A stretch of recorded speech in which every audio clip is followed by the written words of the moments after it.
daripada gue tugas nambah lagi, tugas filsafat yang apa namanya eksistensialisme kan, ya sih? Iya benar. Itu gimana ya tugasnya? Pusing banget gue soalnya. Udah ntar aja ngeliat gimana. Ya yang penting kita bareng-bareng ngerjainnya. Diskusinya bareng. Setuju. Pusingnya bareng. Pusingnya bareng nih. Ya yang penting bareng-bareng lah.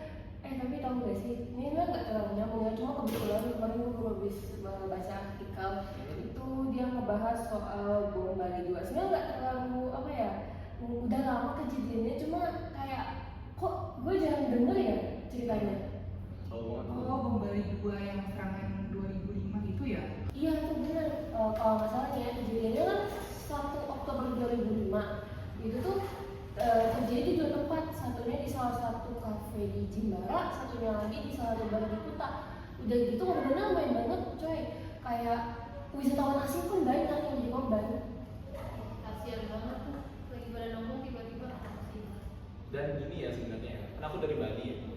Terus waktu kejadian itu sempat ramai, keluarga gue cerita katanya nih ya, pelaku itu ada 3 orang, bawa 3 ransel, bawa 3 bom, ledaknya dan meledaknya itu hampir barengan gitu loh, kayak jadi dar.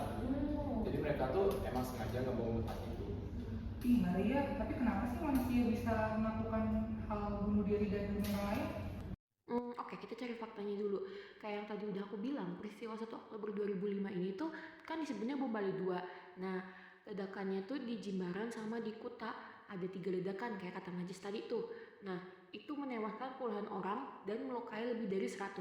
Dari penyelidikan awal polisi dan laporan internasional, pola serangan menyerupai aksi jemaah Islamiyah, kelompok jihadis yang sudah bertanggung jawab atas beberapa bom besar di Indonesia sebelumnya. Jadi siapa dalangnya? Nah nama-nama yang disebut itu di media ada Azahari Husin, terus sama Nurdin Muhammad Top.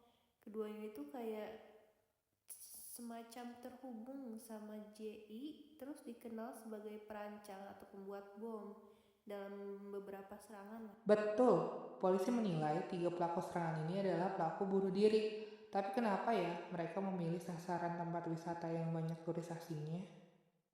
Nah iya, contohnya aja kayak motif mereka bisa dibilang kayak karena ideologi jihadis mereka nggak sih? Kelompok kayak gini kan biasanya ngelihat konflik global kayak US gitu atau sekutu tuh kayak perang terhadap Islam. Jadi makanya target mereka tuh nyari yang banyaknya wisatawan, iya nggak sih? Nah, jadi pelaku ini 3 orang ini yang aku baca, mereka itu bisa merasa setelah melakukan itu merasa terhormat, merasa layak.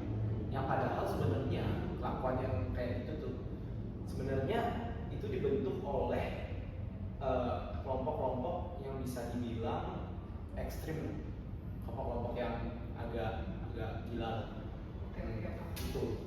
Ditambah lagi kan mereka juga suka dapat akses di dunia sosial kan, terus sama ada pelatihannya sendiri. Latihan parkour gitu. Iya, tapi itu pasti didoktrin juga nggak sih?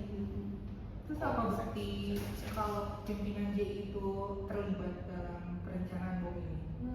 Kayaknya ada di artikelnya nih. Nah, nih, kalau di tulisnya itu otoritas kontra teror menyebut kalau si Azahari Husin dan Nurdin Muhammad Top sebagai tokoh penting yang diyakini merancang atau memfasilitasi serangkaian serangan di Indonesia pada periode itu. Nah, kemudian si Azahari ini kemudian tewas dalam operasi polisi November 2005. Tapi si Nurdin Top itu tewasnya pada 2009 setelah pengepungan. Hal ini menegaskan bahwa jaringan berstruktur dan itu istilahnya kayak dibalik mereka itu sebenarnya ada tokoh teknisnya. Karena kan mereka didoktrin pasti ada yang memfasilitasi dan orang-orang tadi itu yang memfasilitasi dan orang-orang itulah yang merupakan J ini. Jadi ringkasannya motifnya bukan cuma satu dong, ada beberapa campuran motif kayak, tapi paling utama itu motif ideologis religius yang ekstrem, yang di situ maksudnya kayak mencari makna hidup dalam bermaksud jihad. Nah iya, kalau nggak salah kita udah pernah belajar nggak sih di filsafat eksistensialisme yang punyanya Sartre nggak sih? Sartre kan?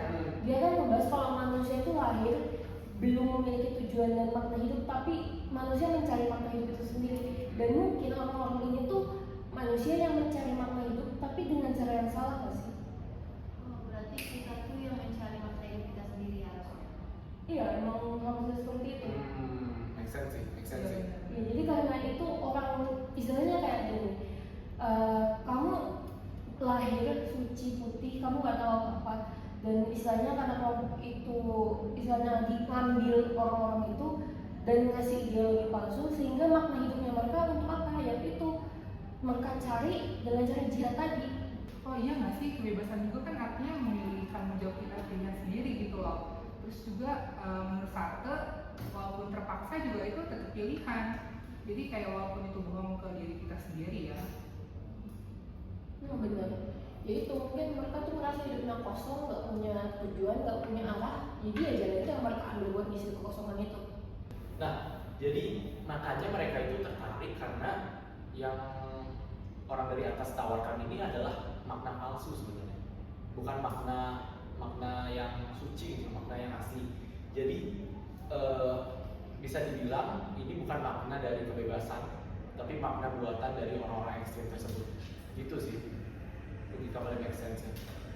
Ya, jadi pelaku bom itu bukan sekedar ekstrim aja, tapi mereka tuh jadi korban dari kebebasan yang kurang berhasil lah, dan mereka memilih maknanya salah. Setuju sih, soalnya itu jadi trigger dan akhirnya eksistensialisme itu dipertanyakan. Ya, jadi ini mungkin yang aku baca-baca mungkin ya. Menurut Jean-Paul Sartre itu sebenarnya menurut Jean-Paul Sartre ini ya kalian, manusia itu tanda kutip ya dikutuk untuk bebas. Artinya itu kita dilahirkan tanpa eksistensi tetap. Jadi kita hidup itu kosong dulu. Jadi nanti air apa nih yang mau diisi di gelas kita yang kosong nih? Air warna merah kah, warna biru kah? Kalau dicampur jadi warna apa? Jadi awalnya manusia itu emang kosong. Wah, jadi keputusan besar atau kecil itu tanggung jawab kita kan? Nah iya, bahkan kamu nggak memilih pun, kamu mau milih gitu. Misalnya kayak aku nggak mau milih deh, itu sebenarnya kamu udah memilih, kamu memilih untuk tidak memilih gitu. Oke. Berarti pelaku bom itu sebenarnya memilih sendiri dong jalan hidup yang kayak gitu. Iya nggak sih, soalnya kan manusia dalam keadaan kekerasan, kekosongan makna. Jadi ideologi ekstrem itu jadi solusi bagi mereka gitu, walaupun sebenarnya itu bukan makna sejati.